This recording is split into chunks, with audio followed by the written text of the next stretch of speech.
তো গাছ দেখতে পাচ্ছ এই যে মৌসুমি লেবু, তো এটা হচ্ছে কি, এটা কি জায়গাটার নাম, জায়গাটার নাম মনে পড়ছে না আমার। তো দেখতে পাচ্ছ এই যে মৌসুমি লেবু, দেখো দেখতে দেখো, মৌসুমি লেবু দেখো, দেখতে পাচ্ছ মৌসুমি লেবু। এগুলো এখনো পাকেনি, জাস্ট এখনো কাঁচা আছে। তো আর আমার পিছনে আছে নেনুয়া, তো একটা কাকু আমাদের নেনুয়া দিয়েছে, নেনুয়া গামছা নিয়ে নিয়েছি, কিন্তু জায়গা নেই কিছু। তো চলো দেখতে, তোমার আরও দেখাবো।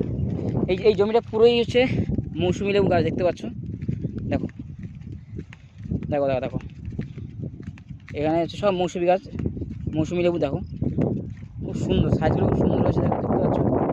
দেখো বন্ধুরা, তুমি এই গাছটা দেখো, এই গাছটা দেখো, এই গাছটা দেখো, দেখো কত, দেখো মৌসুমি লেবু দেখো, দেখতে পাচ্ছ গাছটা পুরো ঝরে একদম মৌসুমি লেবু দেখো।